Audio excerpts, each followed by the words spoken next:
Once a year, for the fleeting 2 minutes of the Kentucky Derby, Americans are gripped by the excitement of our oldest sport and pastime.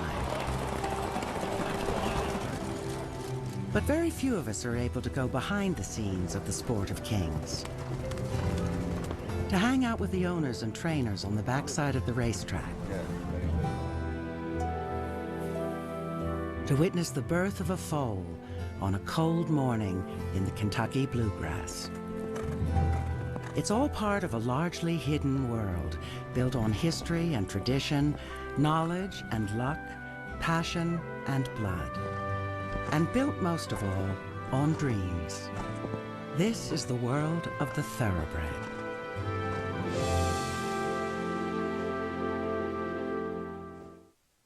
Funding for this program is provided by the KET Endowment for Kentucky Productions, including Alltech, American Electric Power Foundation, Kentucky Power, the late Mr. Hillary J. Boone Jr., Mrs. W.L. Lyons Brown, Brown Foreman, Mr. and Mrs. Alex G. Campbell, Carrie Cinnamon, Crawley Foundation, Thomas P. and the late Clara Dupree Sr., Eva and Oakley Ferris, Owsley Brown Frazier, Mr. and Mrs. John R. Hall, Harper Industries, Mrs. Laura E. Hiddleston, Mr. and Mrs. Marshall Heiser, Honorable Order of the Kentucky Colonels, Humana Foundation, Keeneland Association, Marshall Charitable Foundation, National Endowment for the Humanities, Mrs. Allen and the late George Rivichel, Warren Rosenthal Foundation, Mr. Alan R. Carter Strickler.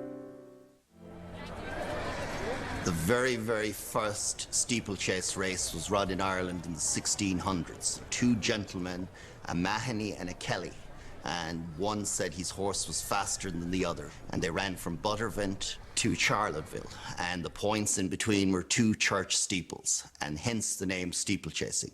And it's just as basic as mine is faster than yours and mine is better than yours. In America, you know, say you're a farmer and we have a horse, and I say, I bet old Bob can beat your horse. And we meet on Main Street on Saturday afternoon. Everybody bets nickels, dimes, $1, whatever. And they race down Main Street, you know, and everybody's cheering, throwing their hats up in the air. To me, that's the essence of horse racing. It's been a long time since they raced horses down any main street in America. Horse racing today is a multi-billion-dollar industry operating on 6 continents. But it's also a centuries-old sport and a traditional way of life, all based on the enduring appeal of a most remarkable animal. There's something about the thoroughbred. It's long-bodied, it's long-legged, it's the greyhound of horses, and there's an elegance in that. You look a thoroughbred in the eye, you can just see this like glint.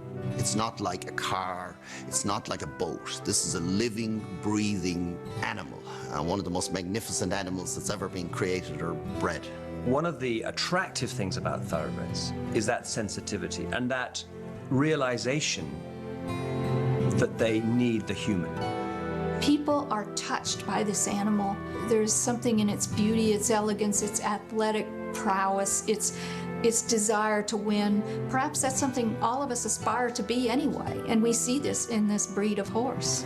Those horses that become champions, even though they're running out of air and the horse on the outside of them is in front of them, they have an instinctive desire to beat that horse. Even though every breath that they take must scorch like fire, they do it anyway, despite that. And those are the ones to whom we give our reverence and our love.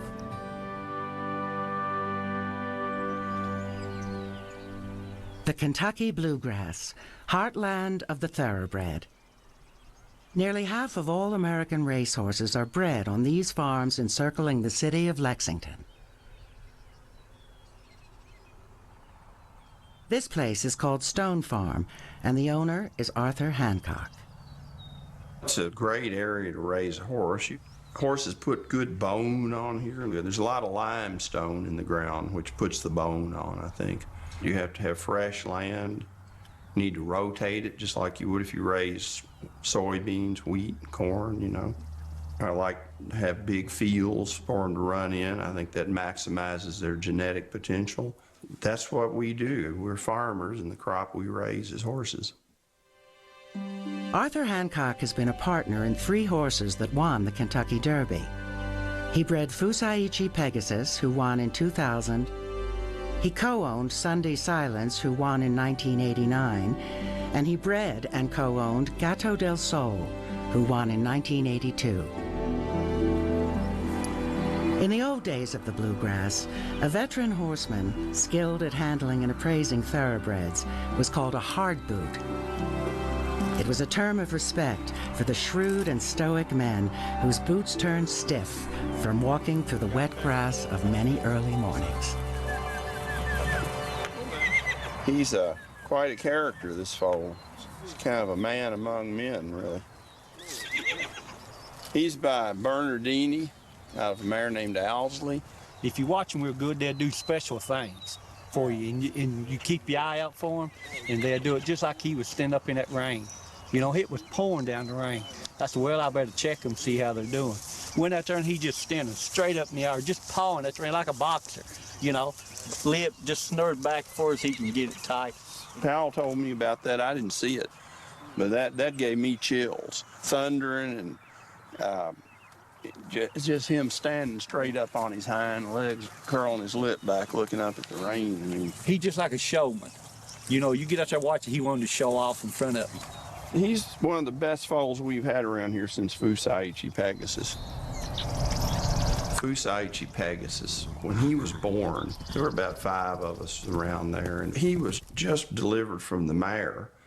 And all of a sudden, he looked up, and he looked at each of us just like that.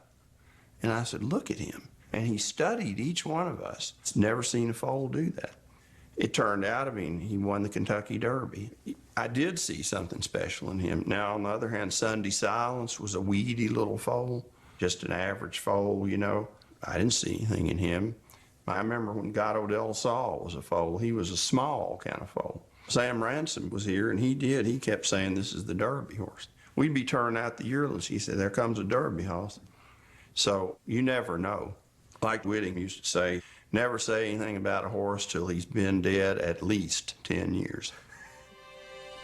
The official birthday for all thoroughbred racehorses is January 1st.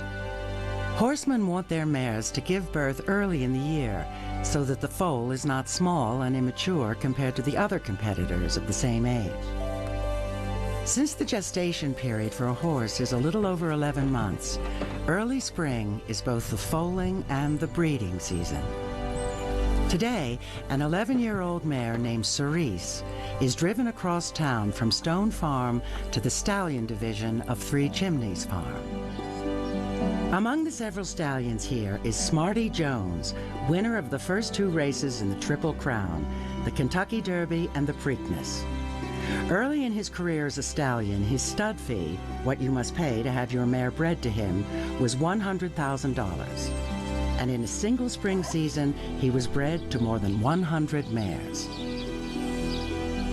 This morning, Cerise will be bred to a stallion named Point Given, a winner of the Preakness and the Belmont, with a fairly modest stud fee of $15,000. Breeders make a match based on their knowledge of the horse's bloodlines. Yeah, we came over to Three Chimneys here to Point Given with Cerise because Point Given is a big, strong horse, and she is a smallish mare. Another thing about Point Given, he could go a distance. This mare had speed, as in the temperament too. This mare's a little fiery. Point Given's a nice, big, easy-going horse. My breeding theory is kind of like if you're a chef, you know, and you got some great ingredients, try to mix them in there, and hopefully you'll get a great souffle, you know. Every year in America, more than 30,000 thoroughbred mares are bred to stallions. And the Jockey Club of America requires what is called a live cover for a registered thoroughbred. Artificial insemination is not allowed. Here in the bluegrass, the process is so routine that Arthur Hancock would normally not even accompany Cerise to the breeding shed. He's here this morning to provide some perspective on an age-old process that may appear strange to an outsider or to a little boy. Well, it all started, my mother said, well, Arthur, you and your father and I need to have a little talk. So they got me and started telling me about the facts of life. I guess I was about 8 or 9, and they wouldn't let me go over to the breeding shed. There were these big pine trees behind the breeding shed, so I slipped across there one morning. I knew they bred at 8, climbed up there about 7:15, sat up in that tree and waited, and they started bringing the stallions and the mares in, you know. And I sat up there, I almost fell out of the tree. I got to laughing so hard. That's kind of my first introduction. And of course, as I got older, I mean, it's a very serious matter, and that's how we make our living. But I was just a kid, you know, it was just mind-boggling to me. Today, everything couldn't have gone better. She got a good cover, and mare's in great shape. Now she needs to ovulate, and then hopefully she'll get in foal. The farms, where racehorses are bred and raised, constitute one territory in the world of the thoroughbred. But racetracks are where they train and compete. Here, trainers like Jeff Mullins work on contract for owners, preparing their horses for race day.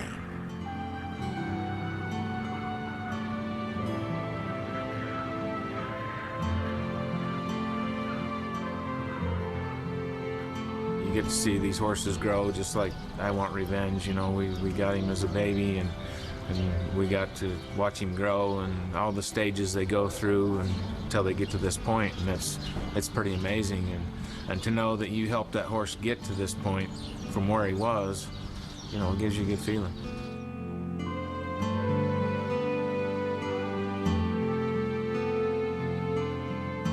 I Want Revenge is the betting favorite in the upcoming Wood Memorial at Aqueduct.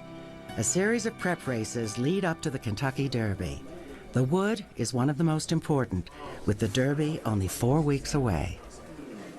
He looks like a kind of sleek, agile body type and a style that would fit well in a 20-horse field like the Kentucky Derby, because he can get himself in and out of trouble. And it's a battle between Mr. Fantasy and I Want Revenge, and I Want Revenge is now winning the battle. I Want Revenge is in front. The one thing that I'm looking forward to today is to see how does he want to run. His 2 wins have come on the pace, but it looks like, to me, his connections want to see him come from off the pace, which we'll see if he can do that successfully in a race like the Wood. I also like Imperial Council here, Suzanne.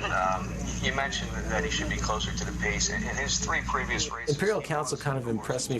All his races up until the Gotham were sprint races, and he has a pedigree that suggests that he should like it a longer distance of ground. He's a very interesting horse.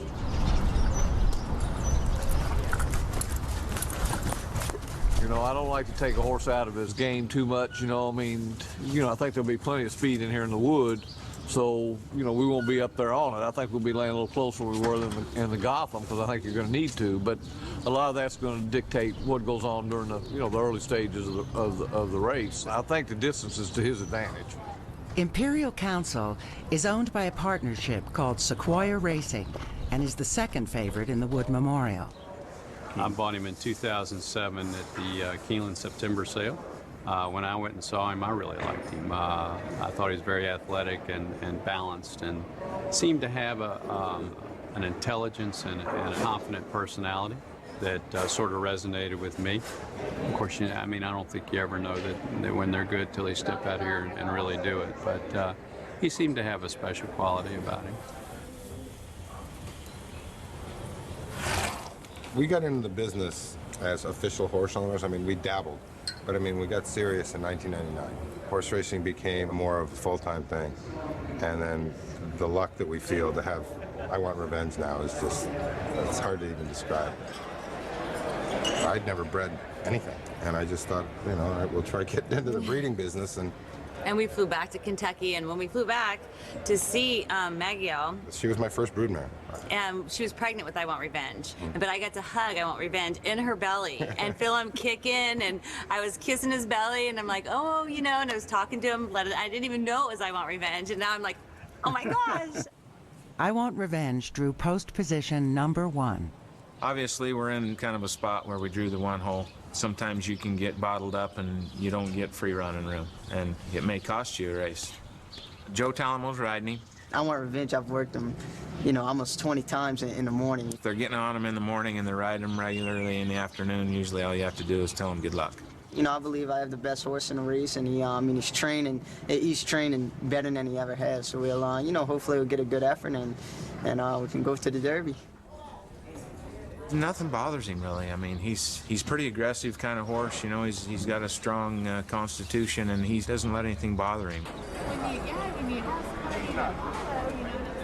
I'm in this business because I could tell from a young stage in my life that it was really what I wanted to do and what I loved and had a passion for. Grew up on a farm that my mother ran. And my grandfather started Keeneland along with a couple other gentlemen in the 30s, and just sort of grew up around the whole experience of horses and racing and breeding. And I mean, it was always there in my life. I mean, my original start was me and my buddies realized we couldn't get in because we were 13. So we snuck under the fence, and we didn't know, but it was one of the biggest nights in harness racing. We saw what was going on, and then we tried to bet, and we realized we couldn't bet. And one of the security guards placed bets for us that night. And we actually all won that night, and we didn't know what we were doing, just... He kept winning. That was the problem. And his mom found all this money in his drawer and said, "What are you doing? What are you doing? Are you dealing drugs?" And he goes, "No, Mom," and took his mother to the racetrack to show him what he was doing. And his mother was like really doubtful. And she ended up, all of a sudden he was watching the race, and the mom was screaming, and because her horse was coming in, and he looks back, he goes, "This is my mom." And so she ended up winning money, and then she understood it. So. Off the boat from Kiev. Yeah. My mom, little Russian woman, you know, with the screaming and jumping up and down. Accent. As a kid, I remember when I used to go to the farm with my mother, and I was just learning how to read the racing form, and that sort of sparked the interest about the Kentucky Derby, and I started looking at the people that had won the Kentucky Derby and saw that Calumet had won 7 times. But the Derby's always been a fascination for anybody that's in this business. Well, it's kind of something that, from where we're sitting, it's a dream. It was something we always dreamed of, but to think that it was ever going to happen was absolutely out of the question. We'd always look for the Churchill Downs condition book when it came out at the beginning of April to see if we could get lucky enough to run one on the undercard. Because we did it in 2005. Yeah. We went back there when we ran on the undercard and we won. That was fun.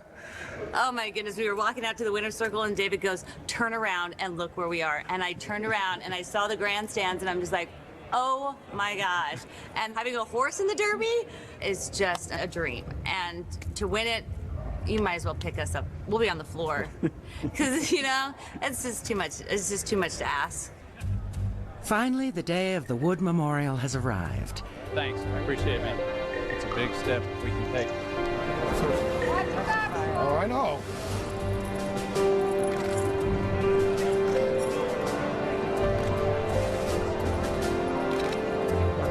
Good luck, Johan.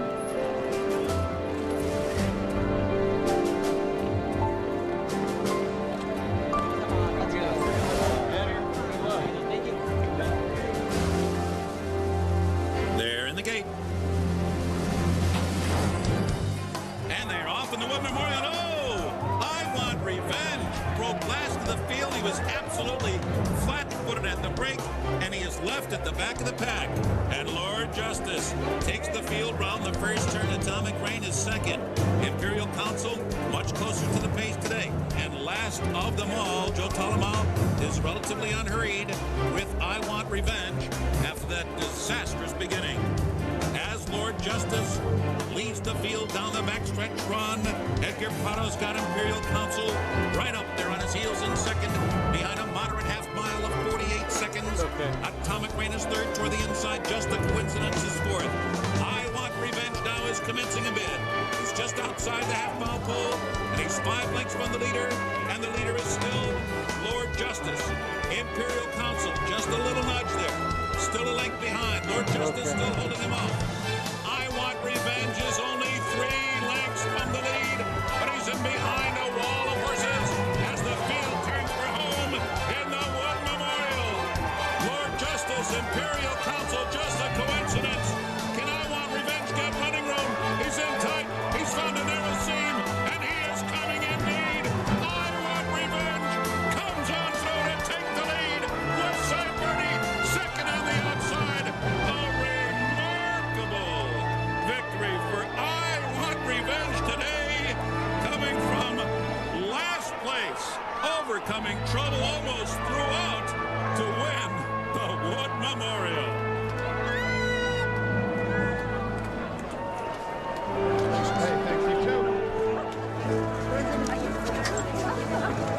How many heart attacks during the race?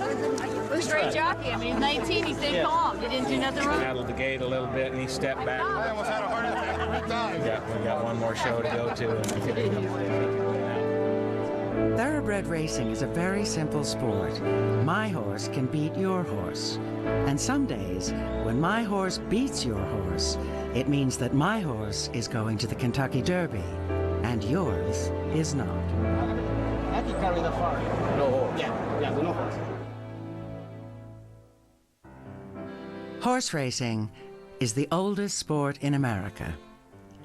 But racing as we know it, and the thoroughbred breed, were born in the British Isles. Knights in a full suit of armor had required a sturdy, sure-footed horse. But by the late 17th century, horsemen were eager to breed their heavier British mares to stallions that were sleeker and faster. They found them in the Arabian desert. The unique identity of the horse in the culture of the desert was captured by Emir Abdul Qadir. When Allah created the horse, he said to the south wind, "I will that a creature should proceed from thee. Condense thyself." And the wind condensed itself.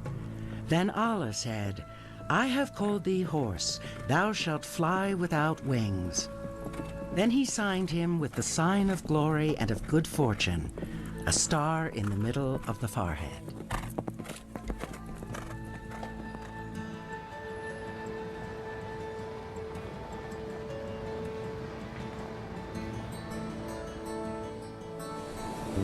With the beginning of the 21st century, the thoroughbred has returned as the symbol of a new Arabian identity.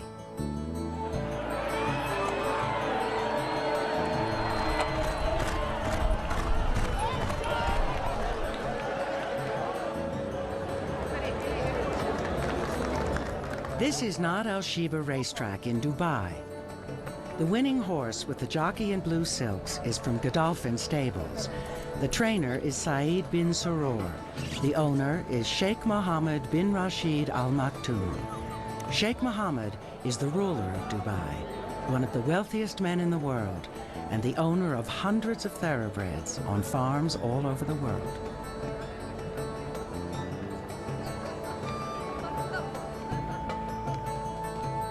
You know, we're at the beginning of the thoroughbred race, the horse race, this magnificent horse, descending from the Arab horses. And that's why we are following it. And because this is, you know, starts here, in the Arabian Peninsula.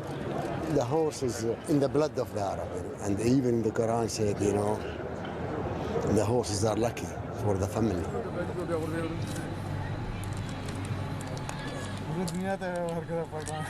I try and get over as much as I can because obviously it's fantastic racing here at Al Sheba and it's a great atmosphere. Yesterday I was in Miami for the 2-year-old sale, just got in last night. But no, definitely try and get here as much as I can. And I recommend it to any race goer. It's a great night out.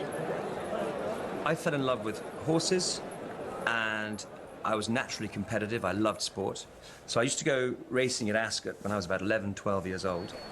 Loved the colour, loved the smell, loved the jockeys. Getting their autographs was a huge event to me. Talking to the trainers, pretending I knew what I was talking about. And I really fell in love with the atmosphere of horse racing.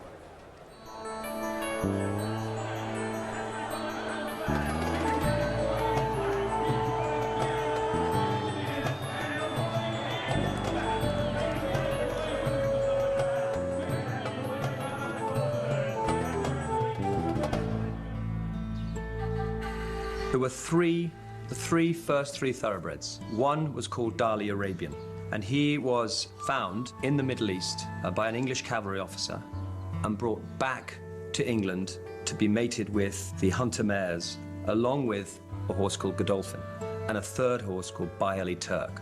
And all thoroughbreds go back to one of those three. And it is no coincidence that our racing companies are named after the first stallions. When I was a kid, always, I heard about Kentucky Derby. It is thousands of miles between Dubai and US, but show you how special it is, the Kentucky Derby, for the horse people.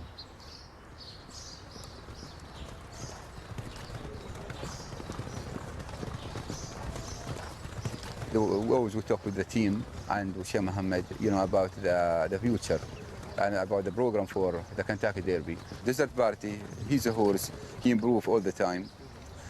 2 years ago, we didn't have really a type of horse he's be good enough to run there. It's very hard, it's very difficult to win. You need to take the best to win there. We think he's the right horse to send.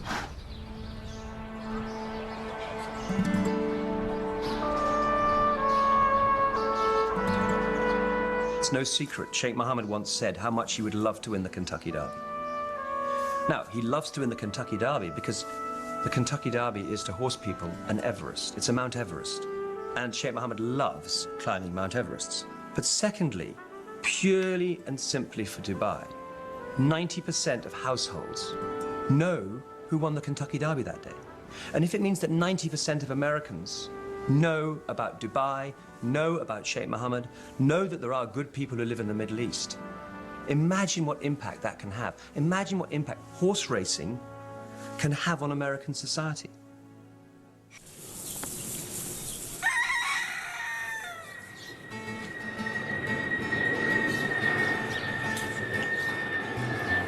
What's the number, Karen? We have a 377. Lucky a 7. J. Okay. On the backside at Aqueduct, a racing official confirms the identity of every horse using lip tattoos and night eyes, the fingerprint-like marks on a thoroughbred's legs.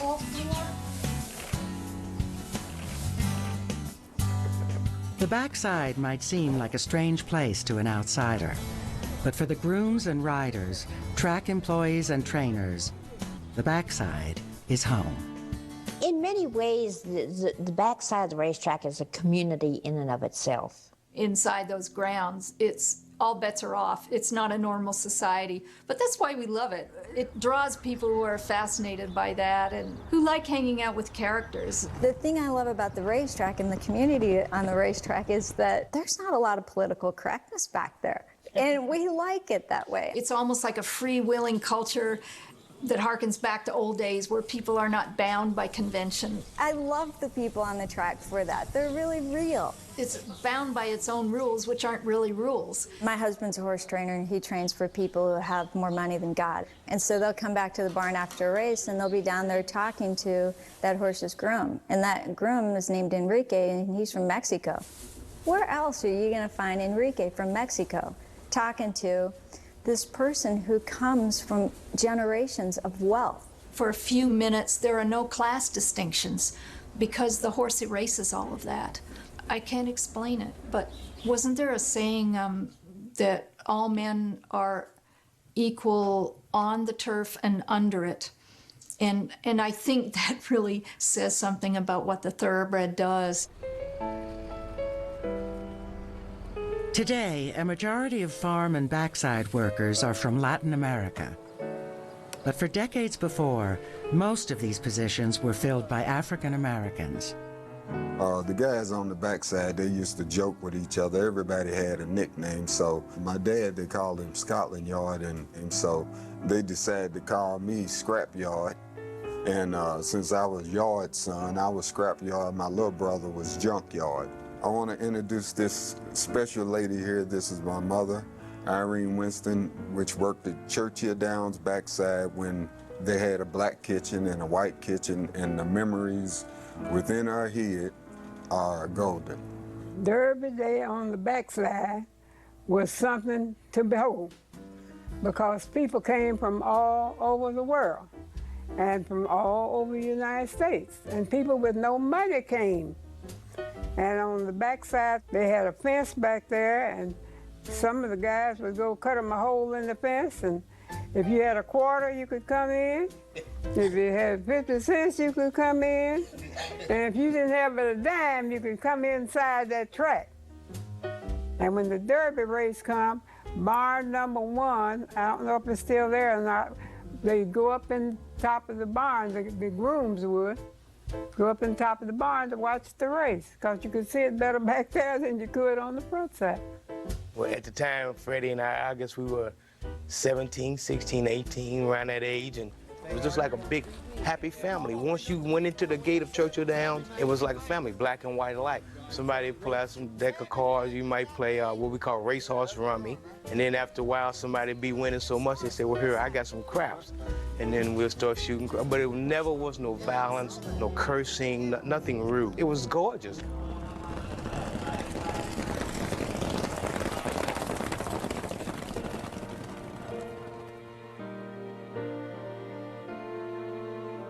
There was a time in horse racing when many of the top trainers were black, and many of the top jockeys. In the first Derby, 14 of the 15 jockeys were black, and they won 15 of the first 28 Derbies. Isaac Murphy won the Derby 3 times and still holds the record for the highest winning percentage in the history of racing. Another great rider, Jimmy Winkfield, was the last African American to win the Derby in 1902. With the 20th century came change. Southern blacks began to leave the farm for the city. Jim Crow laws and prejudice generally squeezed jockeys and trainers out of the game. African Americans found themselves limited to the lower paying job of groom, or what they called a guinea. A guinea is what they now call grooms. But there was a difference, because those days a guinea gave a horse more affection, more time. They understood the animal. They could tell from one day to the other, hey, boss, something wrong with him this morning. He ain't stepping right. He didn't clean his feet. I mean, they were on top of everything. It was just a pride thing. It's something that those guys grew up with. I mean, you had to earn your guineamanship. Yeah. I'll put it like that. The opportunities that we had were very slim. And with him wanting to be a rider, as kids, we used to daydream that he was going to be a rider and I was going to be this trainer and he was going to ride for me and we're going to win the Derby and, you know. And we talked about that often. I mean, we're only human, we daydream. And our opportunities wasn't like other people. You know what I mean? I just put it like it is, you know. In fact, when I got my license, I had to go elsewhere, you know. And I'm not saying that it was I mean, it was even my own people, you know, that were negative about me being who I am, you know. And I was living my dream, even though I didn't have the best horses. So that's what I'm working my way towards. You know, maybe it'll happen. You know. And I'll still ride for him, and we'll still win the Derby. Sammy, I don't care if I had to roll you up on a wheelchair and put some super glue in your back pocket.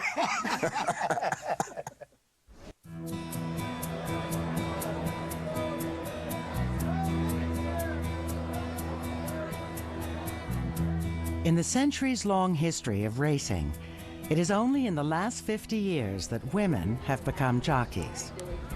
Donna Brothers learned to ride from her mother, Patty Barton, who for many years was America's winningest woman jockey.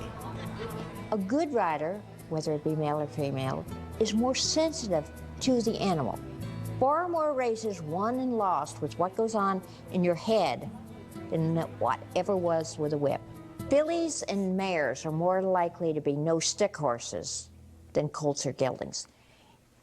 You might show them the stick, but don't hit them with it. Don't touch them with it, or they'll pull up. They will stop running. I've said they're a lot like women. You can ask them to do something, but don't demand it from them, or they'll tell you to go to hell. And she's right. There was a filly, too, that I rode, and I turned for home, and I was 4 in front. And it's the first time I'd ridden this particular horse. And as I felt the field coming to me, I turned over my stick, and just from her reaction, I could tell this isn't going to be good. So I just put it back away again and just went to hand riding her, and she won by about a half a length. And when I came back, he said, how did you know not to hit her? He said, I was kicking myself from the time you left the paddock because I forgot to tell you that. And I said, well, she told me. And they do tell you if you just listen. a guy named Michael Downing, and they had this little horse named Mighty Mike. Mike got me to ride the horse because he'd only run well for his wife, Debbie, and he wanted another girl. And so, honestly, I came up under my mother, who just taught me that I'm not a girl, I'm a jockey. So anyway, the horse breaks really well, and I'm like, okay, this is good. Well, we turn up the backside, and he just starts dropping back on me, and I was like, come on, Mighty Mike, don't do this to me. And I said it out loud because I really wanted to ride for this guy. And he just picks up the bit and starts running again. I was like, all right, there you go. And he keeps running it. I had to talk to him the whole race. He ended up running second. He didn't win, but I came back, and I said, Debbie, do you talk to your horses when they run? And she said, oh, yeah, all the time. And I was like, he doesn't need a girl, he needs somebody who'll talk him through it.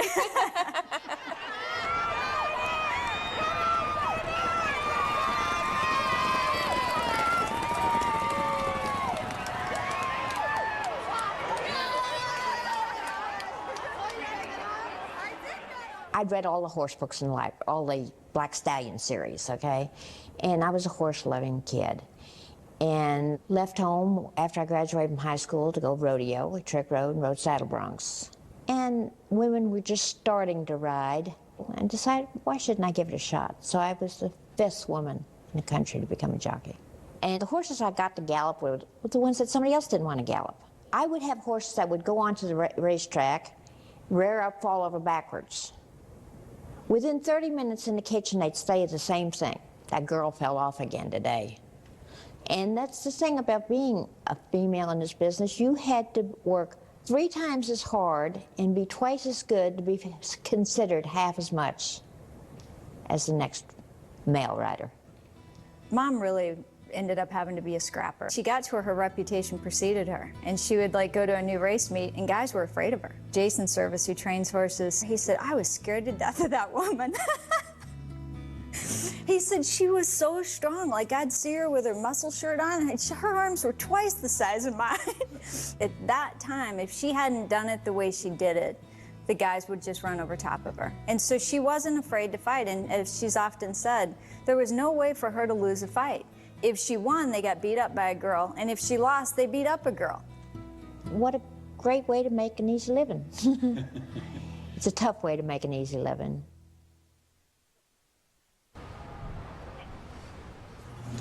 It's VI over here. Beneath the aqueduct grandstands, the Silks Room manager prepares for the first of the 8 races that will be run this day in early April of 2009. Okie dokie. Race 1.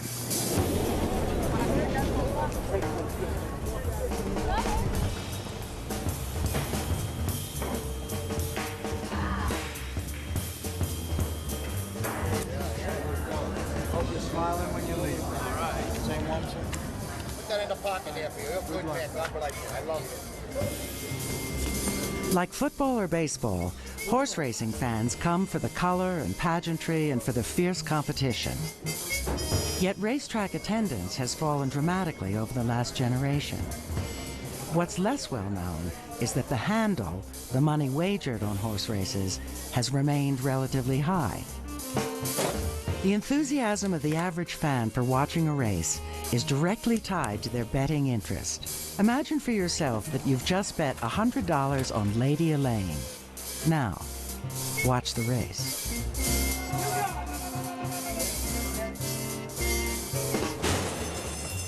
And they're off. Lady Elaine on the outside, and between horses LaJoy de Tutti and There Goes City in the Clouds. And Supervision is back 4th in the early going here. Up the chute with Lady Elaine. Out there now, 3/4 of a length. City in the Clouds trying to keep company with her. At the half, Lady Elaine in 46 4/5 seconds. In a drive now is Supervision, just in behind the lead while running in 3rd. Here's a scene for Supervision. Here's the final 16th. Lady Elaine to grab. Supervision trying to reel her in. Time running out. Lady Elaine still there. It's close. It is Lady Elaine by a nostril. I do remember that first day I won, which every horse player will tell you is the worst thing that could ever happen to you. You win your first time, you're going to spend the rest of your life, thinking it's that easy. I not only won, but I came away quite confident that I, had the game pretty much licked. I'm an action junkie. I love the kind of adrenaline flow that comes from gambling, having the illusion of some, there's probably some messianic element in there, having the illusion that if you keep the winning streak going long enough, you'd never die. $300 exacta boxes, the 5 with the 2 and 3. In 2001, Landesman won more than $1 million on the Kentucky Derby. In 2006, he did it again. I even say, why should he continue to bet the Derby? Your chances of doing it for once are 1 in 10 million. Your chances of doing it twice are like 1 in 2 billion. Your chances of doing it 3 times, you're in the trillions now. So I said, why even bother to bet the Derby? As Yogi Berra said, predictions are difficult, especially involving the future.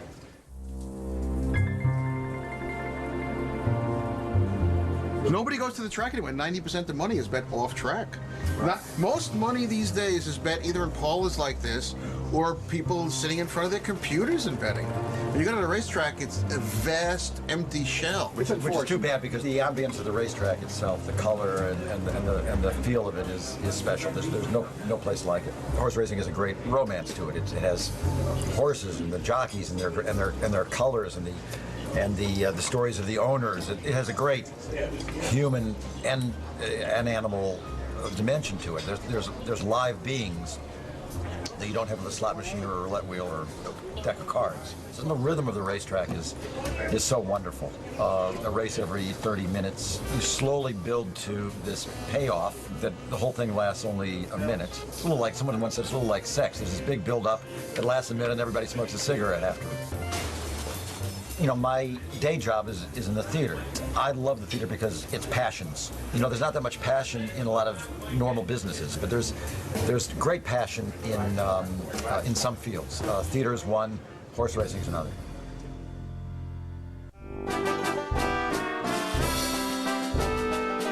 Great racetracks weren't built by municipalities like football stadiums or baseball stadiums. They were built by a group of wealthy people that were into the sport for the sport, and it wasn't a business. Belmont Park was owned by the Westchester Racing Association. They had a huge office on Park Avenue, and they never showed a profit. They weren't concerned about showing a profit. It was their sport. They wanted to have the most beautiful setting to attract the best horses in the best races.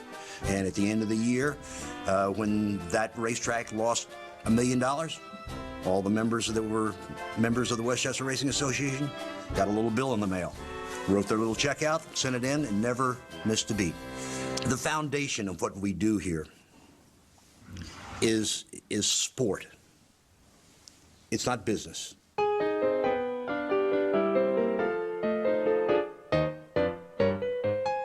The 1880s and 90s particular, horse racing didn't have any sports to challenge it. It was the sport of America, and that was a golden age. You had these robber barons, these mining kings, these wealthy titans who were spending their money on racehorses. So what is driving these men to do this? It's ego, it's that competitive go for the throat instinct they knew from Wall Street or wherever it was they had made their fortunes. These were the people they were.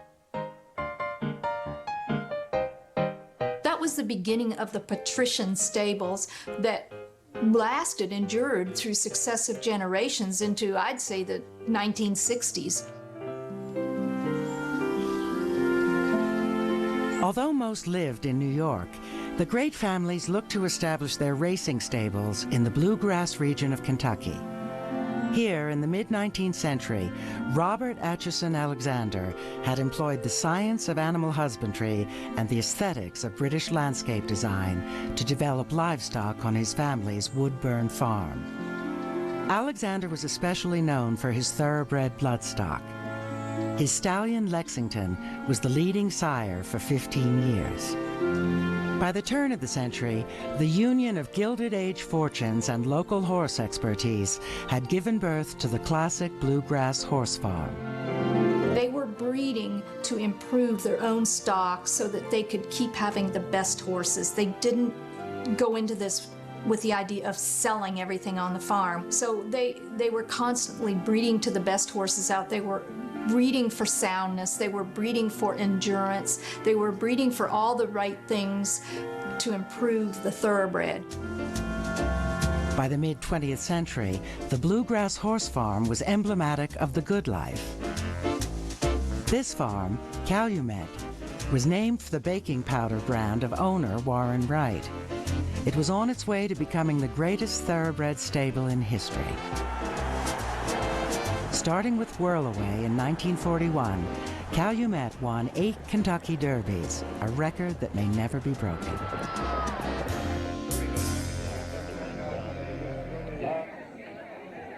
The pinnacle, perhaps, was 1948.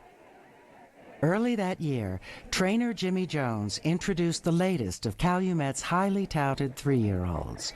The colt's name was Citation. And the stage for his debut was in southern Florida at the fabulous Hialeah. This was their sport. It took a great deal of wealth, it took a great deal of time, and it took a great deal of patience. And patience is the money is easy, and the time sometimes is easy, but the patience is a little bit difficult to attain. And we work with a very unpredictable, fragile animal that may have cost a lot of money, and you may have owned its mother, its grandmother, its great-grandmother, and its great-great-grandmother.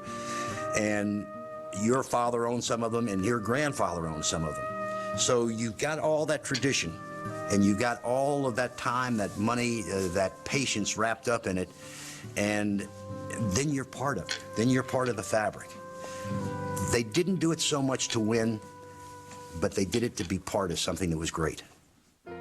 Citation won both of his races at Hialeah and went on to win the Derby, the Triple Crown, and 19 of his 20 starts.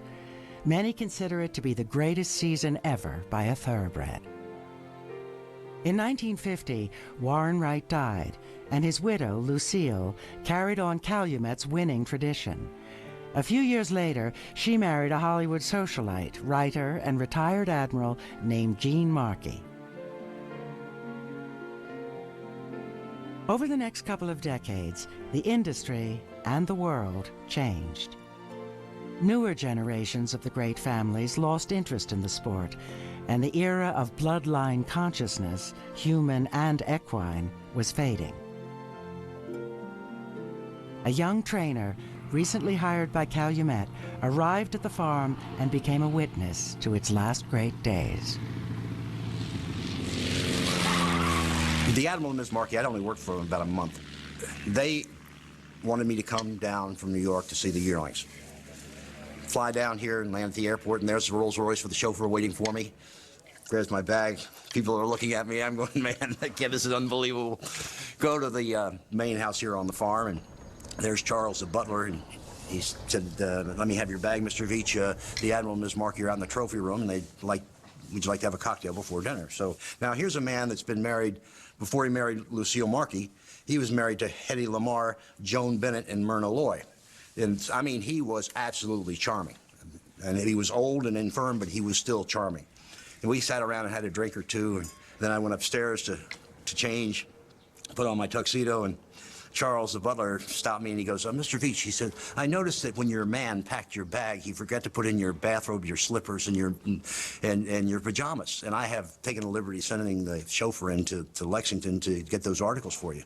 I didn't have the heart to tell him. First of all, I didn't have any pajamas nor a bathrobe or slippers, much less a man to pack them. But I said, Charles, I'll have a stern word with him when I get home. This is the main training barn for Calumet Farm. It was originally built back in the 30s, and this is the barn where all of the great Calumet horses got their start. This was where they saw their first bridle, felt their first saddle.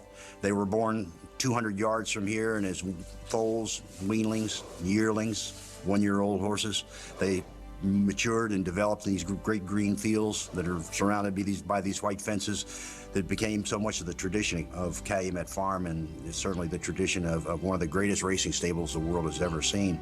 And to think of the horses that were in this barn over the 40 or 50 years that Calumet was a powerhouse in racing. Citation, Whirlaway, Bardstown, Iron Liege, Derby winners, Triple Crown winners. It's an amazing feeling to kind of look at these empty stalls, some of them, and realize the greatness that was inside them.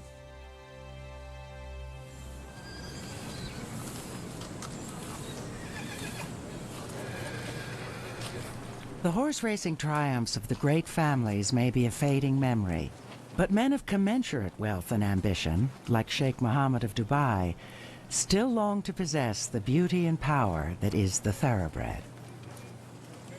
We would probably have seen most of the top yearlings 5 or 6 times before they get to the sales. So we have a fairly good idea before we get there which horses we are going to be focusing in on. Now, you've got the pedigree.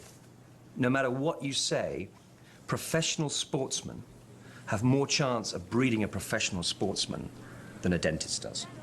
Then you look at the horse. Is he an athlete? When you see Usain Bolt walking down the street, you've got a pretty good indication he can run. Sheikh Mohammed and his agent, John Ferguson, are regular buyers at the Keeneland September yearling sale, where they have spent millions of dollars on the purchase of untested one-year-old thoroughbreds. Sheikh Mohammed came to Keeneland a long time before I did. I think it was about 1978, his first trip over. And he came over with his brother and some friends. They had decided they wanted to buy some thoroughbreds in America, but hadn't actually done a great deal about research. So they arrive in Lexington, they try and find a hotel, and of course it's Keeneland July time. Every hotel is full. So they stay in a motel, which of course Sheikh Mohammed has never stayed in a motel before, and he says his first experience was going into his room, picking up the telephone, asking for a cup of coffee and being told, "Get it yourself." And then the phone went down. That was his first, and he loves it so much, telling that story. So he's come a long way in Lexington since then. In the fall of 2008, Sheikh Mohammed and Ferguson are particularly interested in a sleek bay filly, hip number 147. Instead of sitting in the auction ring pavilion, the Godolphin team and several of the other big buyers stand in the back, near the holding chute just behind the auction ring, and follow the action on a video screen. Bid spotters in the back relay the bids to the auctioneer out front. But you have to look closely to even realize that Ferguson is bidding.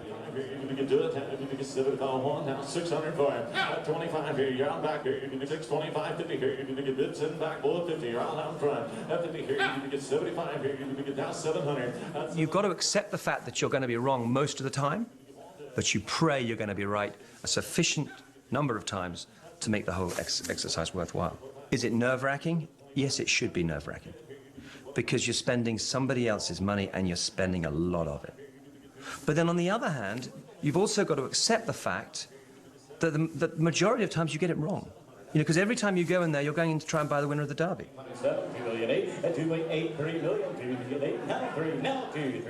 Challenged by contenders in the pavilion, the bidding on hip number 147 moves quickly from $1 to $2 to $3 million. Finally, Ferguson bids $3.1 million, the bidders in the pavilion resign, and the filly belongs to Sheikh Mohammed. The Sheikh typically spends more than $45 million a year on the purchase of thoroughbreds. Of utmost importance was the clash, the confrontation in the sales arena at Keeneland in the early 1980s of Sheikh Mohammed from Dubai and the Irish-English group called Coolmore. And they all wanted the same thing. They wanted Offspring of Northern Dancer to take back to Europe to race on the grass races there. And talk about titans. They made the titans of the 1890s look like child's play. These were global moguls. So they used to park the airplane from Dubai with all its Arab script on the side. I remember the traffic being lined up out on Versailles Road like, oh my gosh, look at this at our airport. What is this? Well, it was the industry being changed. That's what it was. And you had these, once again, rich men with egos. And none of them were going to back down. So we saw a $13 million yearling sold, records flew. And so what was happening? The whole thing was changing. The private stables are gone, the old guard of the game is gone, and it's now a business. The great families of America in the old days were what made this business great in so many ways, because they did have these lines. And racing was the first and primary objective. Why have we not seen another Triple Crown winner? People believe it's because a horse simply, the modern day horse, cannot endure that 5 grueling weeks. And I think you can time it to when these patrician stables disappeared. Because nowadays, so many people are breeding to sell that it's actually doing the business in the long term a disservice. Too many people regard the Keeneland sales ring as more important than the paddock at Churchill Downs on Derby. The Keeneland sale ring is their Derby. And that is a worrying trend.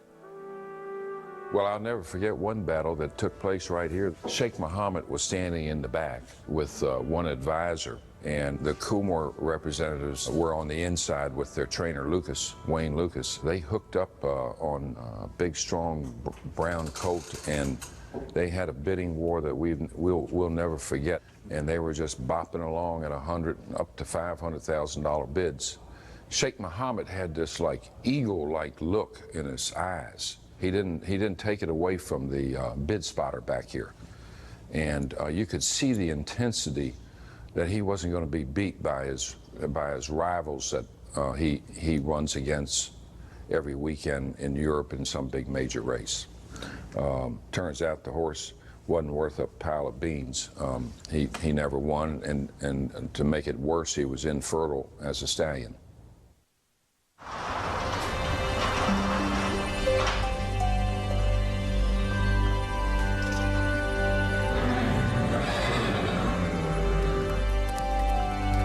That's a dying for him. You saw his dad the other day. No Tuscaloosa. That's a Menifee out of Cerise. That's the mare that was bred. Returning to Stone Farm several weeks after Cerise was bred to Point Given, we also had the opportunity to see some home movies, suggesting how deep the tradition of thoroughbred breeding runs in Arthur Hancock's family.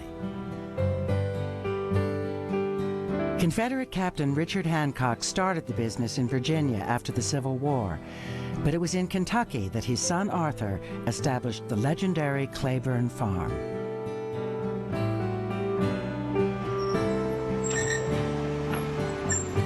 The Hancock in coveralls is Arthur Jr., nicknamed Bull, who took over from his father in 1949. He's supervising the unloading of the great European stallion Nasrullah.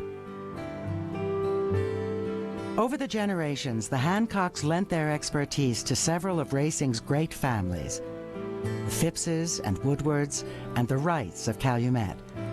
In fact, Bull Hancock stood the leading stallion in America every year from 1955 to 1969. But he failed to realize his greatest dream. Bull never won the Kentucky Derby. His sudden death in 1972 thrust the future of Claiborne into doubt. Instead of leaving the farm directly to his sons, Arthur III and Seth, an advisory group was given control. Chafing under the advisors, Arthur walked away from Claiborne and founded his own operation just down the road at Stone Farm. Seth and Dell Hancock stayed on at Claiborne. In the long run, both farms found breeding and racing success, and both won the Derby, the unfulfilled dream of Bull Hancock. Yeah, I went over with him, and his best mare was named Continue. She was foaling, they called, and we went to foaling barn. And when we got there, she foaled, and Daddy asked James Christopher, the foaling man, he said, "Well, we got her." He said, "It's a filly, Mr. Hancock." And he just, there was a water bucket they'd sat outside the stall, and he kicked that thing, water flew up in there, and it rolled down.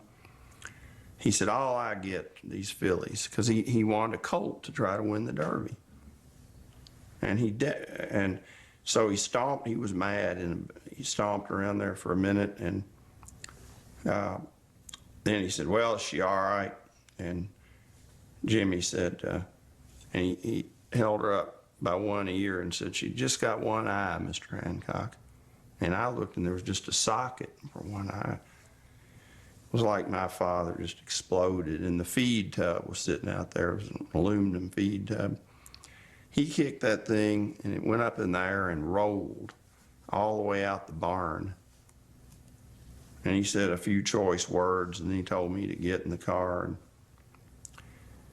And that foal was named Tuerta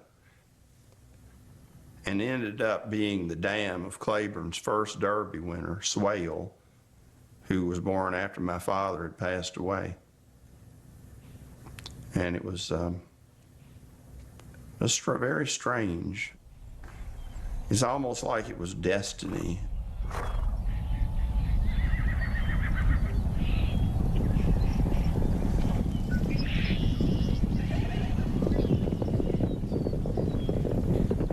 You can plan a mating and then have a foal that, you know, is born that's maybe not exactly right, or, you know, that's very sickly. It's one big risk. But when you come up with that good horse, it's the thrill of a lifetime.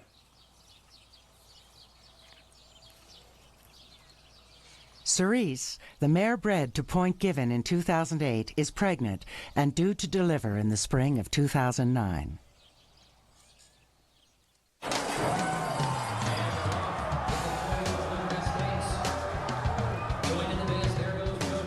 In order to qualify for the Kentucky Derby, a horse must be one of the top money-winning 3-year-olds.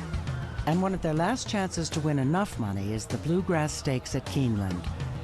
The 2009 winner was a 14-to-1 long shot horse named General Quarters, owned by a long shot owner, a retired school principal named Tom McCarthy. Surprising a lot of people, but not his owner, trainer, Tom McCarthy. Hey, Mr. McCarthy, just an excellent job with this horse. This is something special for you.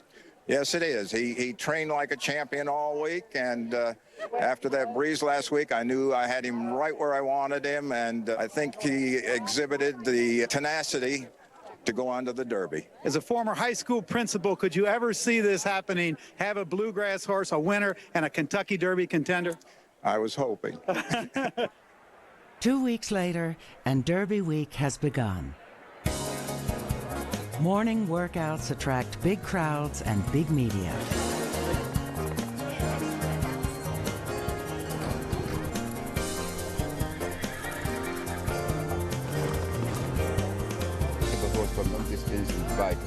Get a picture of me with this guy here. I've had him as a student, as a jockey. He was an A-plus biology student.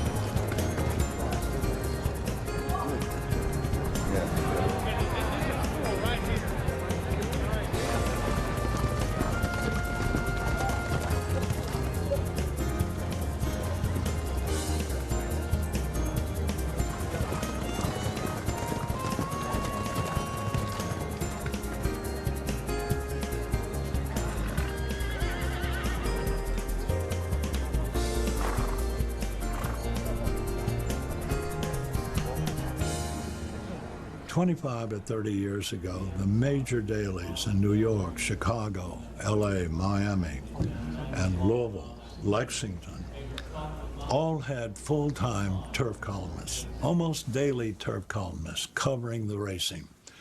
Today, there's only one full-time turf columnist that I can recall, and that's Jenny Reeves in the Louisville Courier-Journal. The New York Times doesn't have one. The LA Times doesn't. So it puts racing in a difficult position of creating the avenue to attract and interest the new fan. Too often, the sport attracts the attention of the general public for all of the wrong reasons. The use of drugs and steroids on horses, the breakdown of horses on the track, the slaughter of horses after their racing careers are over. There's a long litany of problems. You know, the Chinese believe in a principle of I Ching. Things only change when they get so bad that they can't remain the same. And I think that we're very close to that point.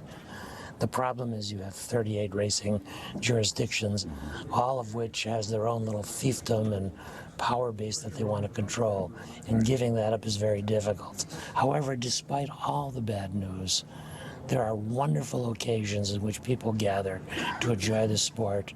The animal is noble, For the most part, the people want things to be better. It simply has to be that they get together. And just about everyone who's a serious fan of the sport would like to see a commissioner. Minutes ago, I was in the elevator with someone and an argument pursued about what people are really interested in the sport.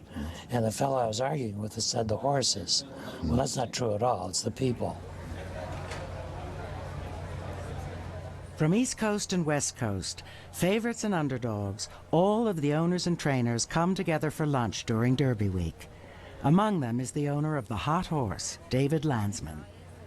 You know, I thought coming here, but I did kind of expect kind of an undercurrent of resentment that I'm some knucklehead ex-musician with earrings coming from Hollywood that doesn't know what I'm doing and just kind of fumbled my way into this, and not even one person. There's just been nothing but kindness and respect, and everybody's just gone so far out of the way. I couldn't be happier with that.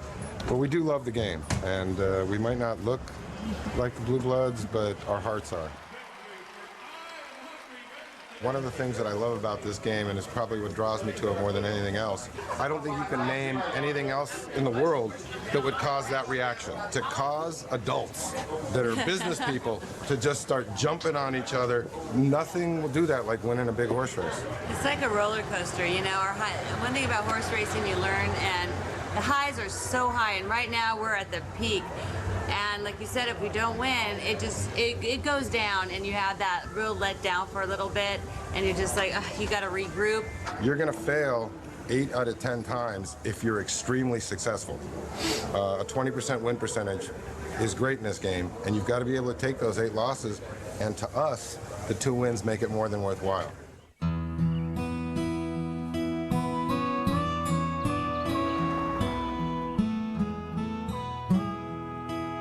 Tom McCarthy owns a 13-acre farm in suburban Louisville. General Quarters is his only horse. Besides owning and training General Quarters, McCarthy also grooms his horse with the help of his son, Tom Jr. Naturally, I want him to run to the best of his ability, and I think his ability is probably just as good as anybody over there. If he gets the breaks, I know he'll run a good race. The only thing we're worried about is that stampede into the first turn. We just don't want to get down in there going in that first turn. It can be a real battle in there.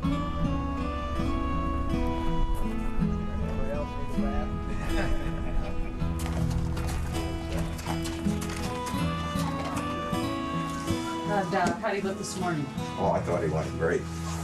We didn't want to go too fast with him yesterday. He just picked it up pretty good. And today, we wanted to just give him something to take the edge off of him, you know, and leave a little gas in the tank so that when that day comes, he'll be able to use it, hopefully.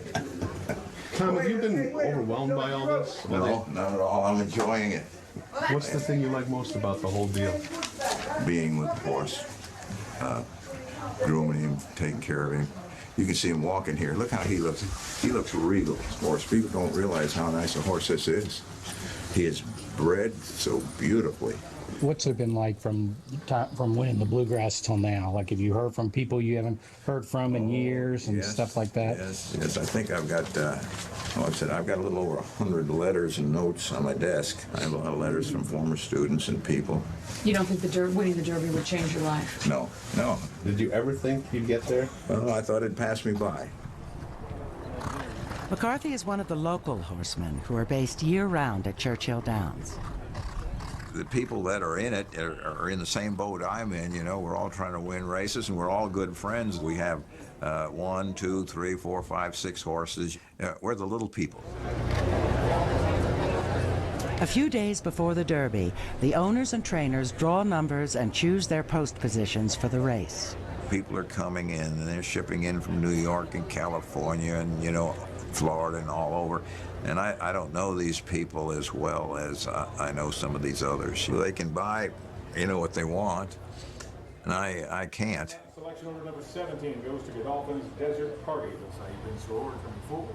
Sheikh Mohammed of Dubai paid $2.1 million to purchase Desert Party as a 2-year-old. David Landsman bred I Want Revenge himself.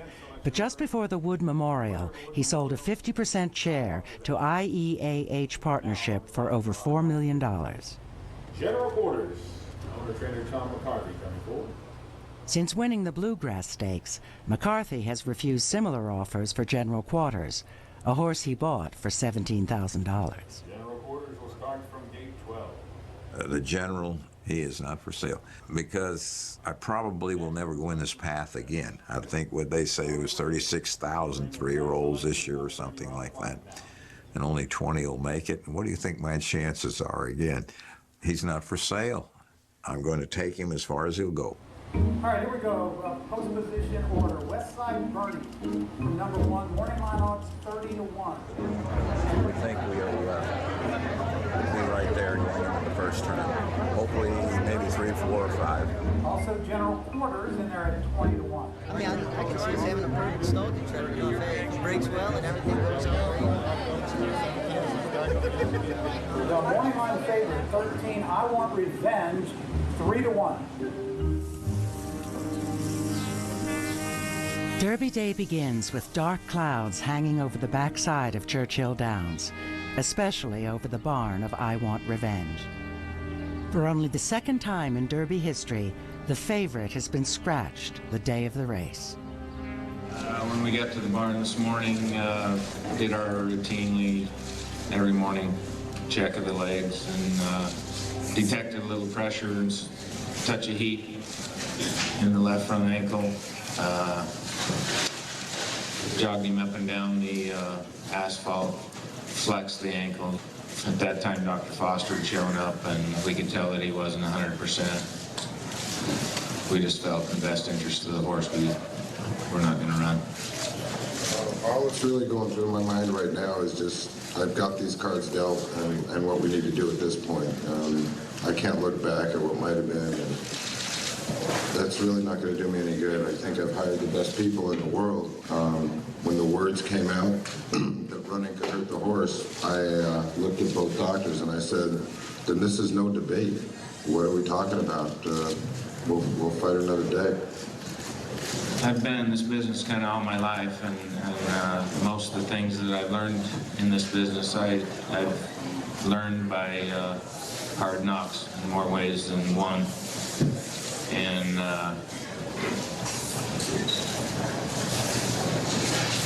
your biggest dream is to get here, but the biggest nightmare is to get to race day and have to scratch.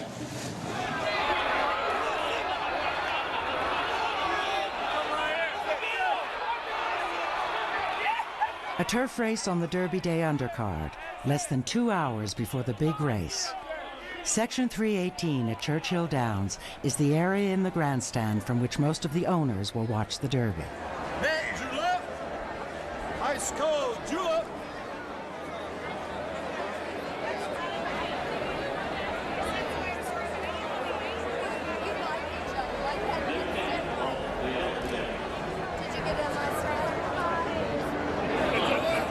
Less than 1 hour to post time. On the backside, Tom McCarthy and General Quarters await the call to the paddock.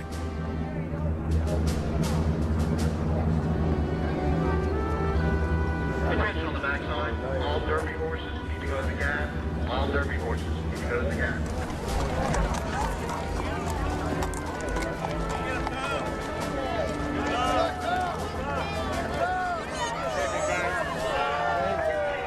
Because you get to see the horses leave the barn, and they're at their best. Like, that's their best day. You know, it's like first day of school, it's their best day. And so they just all look so beautiful. And they're just so strong and athletic, and I get emotional even talking about it, because it's their day.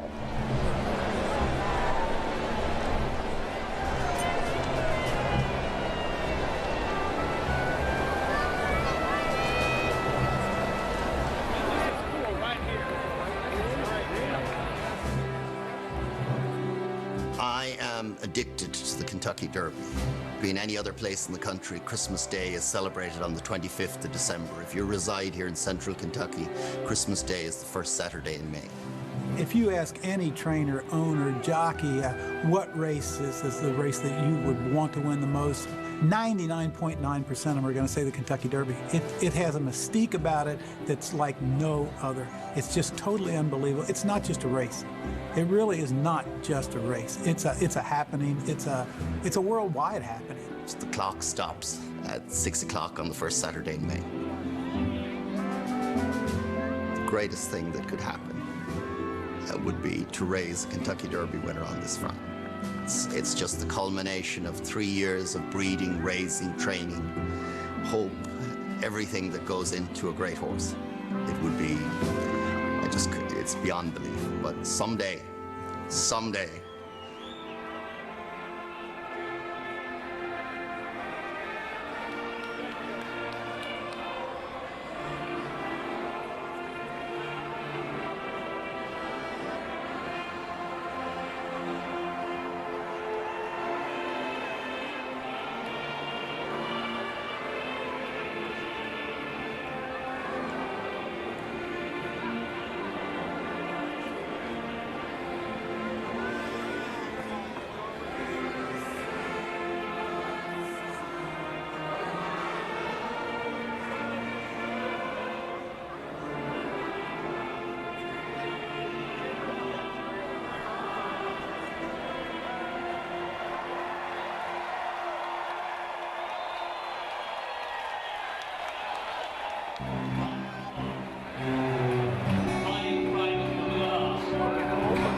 Musket Man joining the dance of Papa Clemmer right up there. Regal Ramson towards the outside. Pioneer of the Nile is next to the field as they come up towards the stands with the circuit to go in the Derby. Towards the outside, Regal Ransom has now just got the lead. On the inside is Atomic Rain. Racing next and racing quite freely in the early going is General Quarters. Towards the outside is Nowhere to Hide. Followed then by a long last is Find That Bird as they go towards the halfway point in the Derby, the half mile in 47-1. And as they go now towards the end of the back stretch, join in the dance and Chris Staccato out in front for Regal Ransom, who's now racing in second. Pioneer of the Nile is racing in. Pioneer of the Nile. Regal Ransom between rivals. Papa Clem towards the outside. Musket Man is trying to stay on towards the inside, picking up now, bursting through. Mind That Bird. Absolute last early. Mind That Bird has skimmed the rail. A brilliant ride by Calvin Durrell. Mind That Bird is going clear in the Derby. Mind That Bird wins the Derby from last to first. Pioneer of the Nile and Musket Man on the outside. Papa Clem was next. Then Thompson and then Sutherland.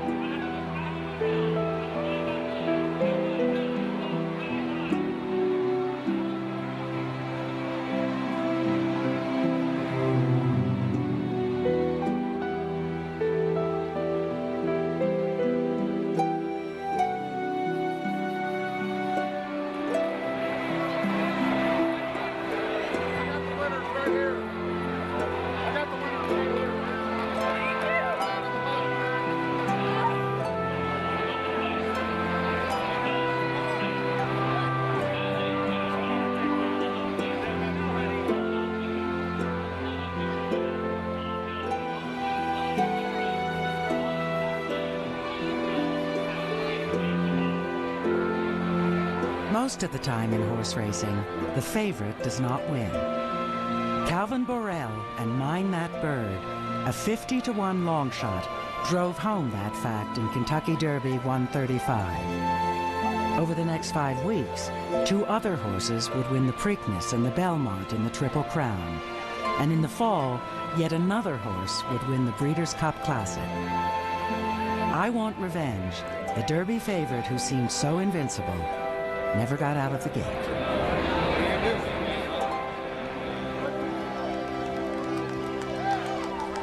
My life dream was to win the Derby, and I can remember when I started and I was sitting out on the front porch and I said, maybe when I'm 65 or 75, if I live that long, maybe I'll get lucky and win it. it happened, you know, when I was 39. It was like it was a dream, and it was a fairy tale. And being out there, you know, in that winner's circle at Churchill Downs, it's only used one time a year, you know, and when they were presenting that trophy, I literally had an out-of-body experience and felt like I could walk on air. I floated up and just looked. It was the most euphoric feeling. You know, my dad wanted to win it more than anything, and he had about 5 horses who could have won it. Something happened to all of them, and he never did win it. And I kind of wanted to win it for him as well as myself. And after Gatto won, you know, I dedicated the Derby to my dad, who taught me how to get there.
Victory is elusive, but from generation to generation, there is always the dream. In less than 1 hour after birth, a thoroughbred foal can stand. In less than 1 day, she can run.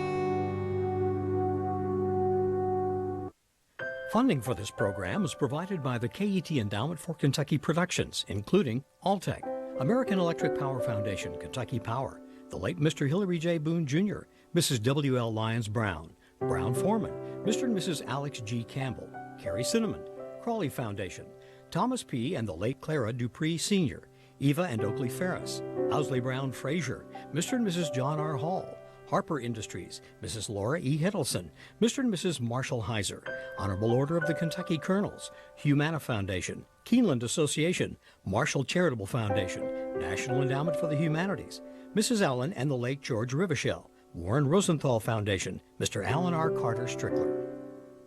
To learn more about Thoroughbred, log on to pbs.org.